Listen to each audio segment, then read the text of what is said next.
আসসালামু আলাইকুম, সবাই কেমন আছেন? আশা করি সবাই অনেক ভালো আছেন। আজকে আমি একসাথে 3টা আমড়ার আচারের রেসিপি আপনাদের সাথে শেয়ার করব। আশা করি আপনাদের কাছে খুবই ভালো লাগবে। এই প্রসেসে আচারগুলো তৈরি করলে অসম্ভব মজার হয়। বাসায় অবশ্যই একদিন ট্রাই করে দেখবেন, ইনশাল্লাহ আপনাদের কাছেও খুবই ভালো লাগবে। এখন কথা না বাড়িয়ে দেখে নেই আমি কিভাবে এই আমড়ার আচারগুলো তৈরি করলাম। প্রথমে আমি তৈরি করব আস্ত আমড়ার আচার। প্রথমে এখানে নিয়ে নিব আমি আমড়া। এই আমড়াটা একটু বড় সাইজের আছে, আপনারা চাইলে ছোট সাইজের আমড়াটা এখানে ব্যবহার করতে পারেন। এখন আমি এই আমড়াগুলোকে ভালো করে ধুয়ে ছিলে নিব একটা পিলারের সাহায্যে। এই তো দেখতেই পাচ্ছেন আমড়াগুলো সব কিন্তু আমি এইভাবে ছিলে নিছি। এখন আমি আমড়ার আচার তৈরি করতে চলে যাব। আমড়াগুলো ছিলে নেওয়ার পর আমি খুব ভালো করে ধুয়ে নিয়েছিলাম। এখন এখানে আমি দিয়ে দিলাম হাফ কাপ পরিমাণ পানি, দিয়ে দিব হাফ কাপ পরিমাণ আখের গুড়, হাফ কাপ দিয়ে দিব চিনি। এখন সব কিছু খুব ভালো করে মিশিয়ে নিতে হবে। আপনারা চাইলে শুধুমাত্র চিনি দিয়েও এই আচারটা তৈরি করতে পারেন, কিন্তু আখের গুড়টা ব্যবহারের কারণে এই আচারের সুন্দর একটা কালার আসবে আর খেতেও অসম্ভব মজার হবে। এখন আমি ঢাকনা লাগিয়ে ঢেকে রেখে দেব 10 মিনিটের জন্য। এই তো 10 মিনিট হয়ে গেছে। এখন আমি ঢাকনাটা উঠিয়ে নিলাম। আর এখন কিন্তু চুলার হিটটা অনেকটাই হাই আছে। দিয়ে দিলাম পরিমাণ মতো লবণ, 1 চামচ দিয়ে দিলাম হলুদ মরিচের গুঁড়া। এখন এই লবণ আর হলুদ মরিচের গুঁড়াটা খুব ভালো করে মিশিয়ে নিতে হবে। এখন আমি চুলার হিটটা মিডিয়ামে রেখে আধ ঘন্টার জন্য এইভাবেই রেখে দেব। এই তো আধ ঘন্টা হয়ে গেছে। আর আমার মনে হচ্ছে আমড়াগুলো কিন্তু ভিতর থেকে একদম সিদ্ধ হয়ে গেছে। এখন একটু হালকা হাতে নেড়ে দেব। আমড়াগুলো যখন একদম পারফেক্টভাবে সিদ্ধ হয়ে যাবে, ওই পর্যায়ে একটা কাঁটা চামচের সাহায্যে প্রত্যেকটা আমড়ার মাঝে এইভাবে একটু ছিদ্র করে দিবেন হালকা হাতে। একেবারে বেশি দিতে যাবেন না, তাহলে কিন্তু আমড়াগুলো ভেঙে যেতে পারে। এইভাবে কাঁটা চামচ দিয়ে একটু ছিদ্র করে দেওয়ার কারণে চিনি আর গুড়ের যে শিরাটা আছে এটা ভিতর পর্যন্ত প্রবেশ করবে। এখন আমি ঢাকনা লাগিয়ে এই শিরাটাকে অনেকটা শুকিয়ে নিব। এই তো অনেকটা শিরা আমি শুকিয়ে নিছি। আর এই শিরাটা যতটা শুকাবেন ততই কিন্তু কালারটা ফুটে উঠবে। এখানে কিন্তু কোনো রকম ফুড কালার মেশানো হয় নাই। আপনারা অবশ্যই বাসায় একদিন ট্রাই করে দেখবেন। এইভাবে করলে কোনো রকম কালার ব্যবহার করতে হয় না। গুড়ের যে কালারটা আছে ওইটা দিয়ে খুব সুন্দর একটা কালার চলে আসে। এই পর্যায়ে আমি এখানে দিয়ে দিলাম 2 চামচের মতো 5 ফোড়নের গুঁড়া আর 2 চামচ দিয়ে দিব চিলি ফ্লেক্স। আর এখানে অবশ্যই ঝালের পরিমাণটা আপনারা বুঝে তারপর দিয়ে দিবেন। এখন সব কিছু খুব ভালো করে একটু মিশিয়ে নিতে হবে।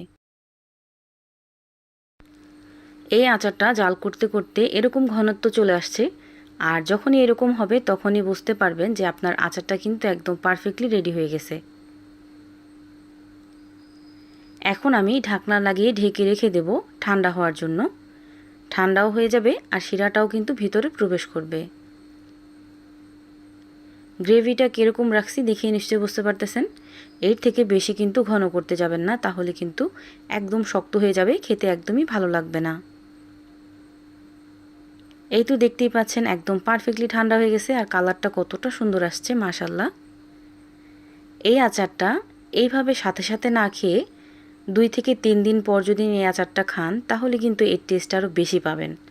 মানে সাথে সাথে খেলে কি হয়, ভিতর পর্যন্ত এই শিরাটা প্রবেশ করতে পারে না। তার জন্য কি করতে হবে, শিরার সাথে একটা বক্সে করে রেখে দিতে পারেন নর্মাল ফ্রিজে। 2 থেকে 3 দিন পর আপনারা এই আচারটা পরিবেশন করতে পারবেন। সাথে সাথেও খাওয়া যায়, কিন্তু ভিতর পর্যন্ত কিন্তু শিরাটা ঢোকে না। আপনারা যদি বাসায় তৈরি করেন তাহলে অবশ্যই আমাকে একটু কমেন্ট করে জানাবেন যে আসলে এই আচারটা খেতে আপনাদের কাছে কেমন লাগছে। আস্ত আমড়ার এই আচারটা তৈরি হয়ে গেল।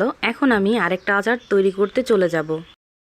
প্রথমে আমি এখানে প্রায় 1.5-2 কেজির মতো আমড়া নিয়ে নিছি। আর এই আমড়াগুলোকে এখন আমি ভালো করে ধুয়ে নিছি। এই আমড়াগুলোকে এখন আমি ছিলে নেব একটা পিলারের সাহায্যে। আমড়াগুলো ছিলার পর কিন্তু পানিতে ভিজাতে যাবেন না, তাহলে কিন্তু কাটার সময় পিছলা হয়ে যাবে, মানে হাত দিয়ে ধরে কাটতে পারবেন না।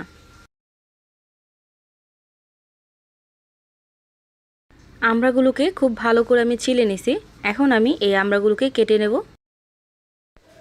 আমড়াগুলোকে আমি ঠিক এইভাবে কেটে নিতেছি। আর কীরকম স্লাইস করতেছি, একেবারে পাতলাও না একেবারে মোটাও না, দেখেই নিশ্চয়ই বুঝতে পারতেছেন। আর এভাবে আমি সবগুলোই কিন্তু কেটে নিলাম। এখন আমি এই আমড়ার টুকরোগুলোকে ভালো করে পানি দিয়ে 2 থেকে 3 বার ধুয়ে ঝরা দিয়ে রেখে দেব।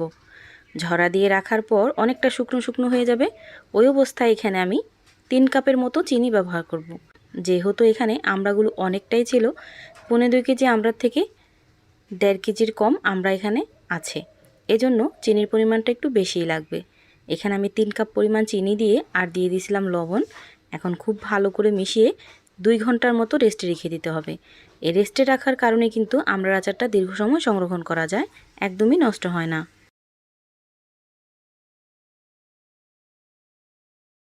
এই তো 2 ঘন্টা হয়ে গেছে, আর 2 ঘন্টা পর দেখতেই পাচ্ছেন কীরকম চিনিটা গলে গেছে। আচারটা দীর্ঘ সময় সংরক্ষণ করার জন্য এই প্রসেসটা করতেই হবে। এখন আমি আচার তৈরি করে নেব, এই জন্য চুলায় চলে যাব। এখন আমি এই সম্পূর্ণ আচারটা একটা ফ্রাই প্যানে দিয়ে দিলাম, আর চুলার হিটটা এই অবস্থায় একেবারে হাই হিট করে তারপর জাল করে নেবেন। এখন আমি আচারে মশলাগুলো দিব। প্রথমেই দিয়ে দিলাম 1 চামচ হলুদ আর মরিচের গুঁড়া, দিয়ে দিব 2 চামচের মতো 5 ফোড়ন। 5 ফোড়নটাকে আমি খুব ভালো করে ভেজে ব্লেন্ডারে গুঁড়ো করে এখানে দিয়ে দিছি। এখন সব কিছু খুব ভালো করে মিশিয়ে নিব। যেহেতু আমি এখানে আগে লবণ ব্যবহার করছি, এজন্য এখন আর লবণ দিব না। লবণটা পরবর্তীতে চেক করে তারপর দিয়ে দিবেন। মশলাগুলো খুব ভালোভাবে মেশানো হয়ে গেলে এখানে 2 চামচের মতো সরিষার তেল ব্যবহার করব। এই আচারটা তৈরি করতে একদমই কম মশলার প্রয়োজন হয়, আপনারা দেখলেই বুঝতে পারবেন। এখন এই সরিষার তেলটাকে খুব ভালো করে মিশিয়ে ঢাকনা লাগিয়ে ঢেকে রেখে দেব 10 থেকে 15 মিনিটের জন্য। আর এই 10 মিনিট কিন্তু চুলার হিটটা একদম হাই হিটে রেখে তারপর জাল করে নেবেন। এই তো দেখতেই পাচ্ছেন 15 মিনিট হয়ে গেছে। এখন আমি ঢাকনাটা উঠিয়ে দেখব, আর এই তো আমড়াগুলো কিন্তু একদম পারফেক্টলি সেদ্ধ হয়ে গেছে। এখন একটু হালকা হাতে নেড়ে দেব। এখন আচার তৈরি করার বেশি কোনো প্রসেস নেই। এখন শুধু যে শিরাটা আছে এই শিরাটা হাই হিট করে জাল করে কমিয়ে নিতে হবে। এখন আমড়ার আচারে তেমন কোনো কাজ নেই। এখন শুধু আমড়ার যে শিরাটা বের হয়েছে এই শিরাটা চুলার হিটটা বাড়িয়ে শুকিয়ে নিলেই কিন্তু আচারটা রেডি হয়ে যাবে। আচারের এই পানিটা যখন একেবারে শুকিয়ে আসবে ওই পর্যায়ে আপনারা চিলি ফ্লেক্স এখানে ব্যবহার করতে পারেন, মানে শুকনো মরিচের গুঁড়া। এখানে আপনারা ঝাল কতটুক পরিমাণ খেতে চাইতেছেন বা কতটুক পছন্দ করেন ওই অনুযায়ী এখানে ঝালটা ব্যবহার করতে পারেন। আমি এখানে 2 চামচের মতো শুকনো মরিচের গুঁড়া দিয়ে দিলাম। মরিচের গুঁড়াটা মিশিয়ে আবার আমি 2 থেকে 3 মিনিট জাল করে নিব। আমড়া দিয়ে এই বার্মিজ আচারটা কিন্তু একদম রেডি হয়ে গেছে। এখন শুধু ঠান্ডা করে নিলেই কিন্তু আচারটা একদম পারফেক্টলি রেডি হয়ে যাবে। এই তো দেখতেই পাচ্ছেন আচারটা অনেকটা ঠান্ডা হয়ে গেছে, আর কতটা লোভনীয় লাগতেছে মাশাআল্লাহ। দেখতেই পেলেন কত অল্প মশলায়ও মজাদার আচার তৈরি হয়ে যায়। আমড়ার এই বার্মিজ আচারের রেসিপিটা আপনাদের কাছে কেমন লাগছে অবশ্যই কমেন্ট করে জানাবেন। এখনও যারা ভিডিওতে একটা লাইক দেন নাই প্লিজ একটা লাইক দিয়ে দিবেন। এই আচারটা তো তৈরি হয়ে গেল। এখন আমি আমড়ার খোসা দিয়ে মজাদার একটা আচারের রেসিপি আপনাদের সাথে শেয়ার করব। আমড়া কাটার পরে এই খোসাগুলোকে ফেলে দিচ্ছেন, এই রেসিপিটা দেখলে একদমই এই খোসাটা ফেলে দিবেন না। আসসালামু আলাইকুম, সবাই কেমন আছেন? আশা করি সবাই অনেক ভালো আছেন। আজকে আমি তৈরি করব আমড়ার খোসা দিয়ে টক ঝাল মিষ্টি আচার। যাকে এই আচারের রেসিপিটা টেস্ট করতে দিবেন কেউই কিন্তু বুঝতে পারবে না যে এটা খোসার আচার।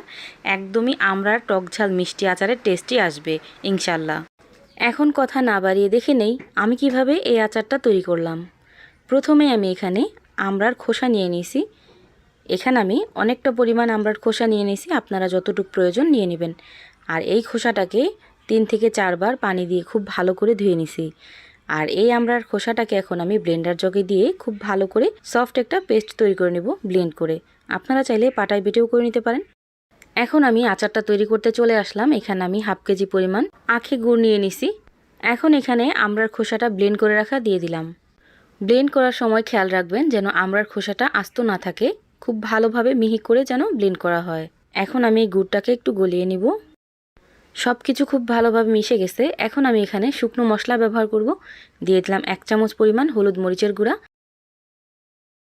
হলুদ আর মরিচের গুঁড়াটা দেওয়ার কারণে কিন্তু কালারটাও খুব ভালো আসবে, খেতেও খুব ভালো লাগবে। এজন্য হলুদ মরিচের গুঁড়াটা দেওয়ার চেষ্টা করবেন। দিয়ে দিব 2 চামচ পরিমাণ সরিষার তেল। অবশ্যই এখানে সরিষার তেলটা দেওয়ার চেষ্টা করবেন। সরিষার তেলটা দিলে কিন্তু আচারটার ফ্লেভারটা খুব ভালো আসবে। দিয়ে দিব 3 চামচের মতো 5 ফোড়নের গুঁড়া। 5 ফোড়নটাকে আমি হালকা করে কাঠখোলা ভেজে তারপর গুঁড়ো করে এখানে দিয়ে দিছি। এখন সব কিছু খুব ভালো করে মিশিয়ে নিব।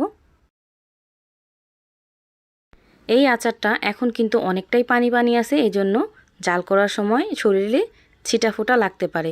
এজন্য কি করতে হবে, ঢাকনা লাগিয়ে হাই হিটে করে পানিটাকে জাল করে নিতে হবে। পানিটাকে যতক্ষণ পর্যন্ত শুকিয়ে না যায় ততক্ষণ পর্যন্ত চুলাটা জ্বালিয়ে রাখতে হবে। প্রায় 5 থেকে 10 মিনিটের মতো চুলাটাকে হাই হিট করে আমি জাল করে নিছি। অনেকটা পানি কিন্তু শুকিয়ে গেছে। এখন আমি ঢাকনাটা উঠিয়ে নিলাম। খুব ভালো করে নেড়েচেড়ে আবারও আমি ঢাকনা দিয়ে ঢেকে 5 মিনিটের জন্য রান্না করে নেব, চুলার হিটটা লো হিটে রেখে। এখন আমি 5 মিনিট পর আবার ফিরে আসছি। 5 মিনিট হয়ে গেছে। এখন আমি ঢাকনাটা উঠিয়ে একটু নেড়েচেড়ে দেব। আর এই তো দেখতেই পাচ্ছেন আচারটা কিন্তু একদম হয়ে আসছে, আর বেশিক্ষণ লাগবে না আচারটা হতে। এখন এখানে দিয়ে দিব আমি বিট লবণ।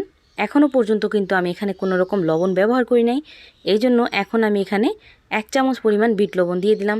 আর দিয়ে দিব 2 চামচ পরিমাণ চিলি ফ্লেক্স। এখানে আপনারা ঝালের পরিমাণটা বুঝে তারপর অবশ্যই দিয়ে দিবেন। দিয়ে দিব 3 থেকে 4 চামচ পরিমাণ সরিষার তেল। এখন সব কিছু খুব ভালো করে মিশিয়ে নিতে হবে।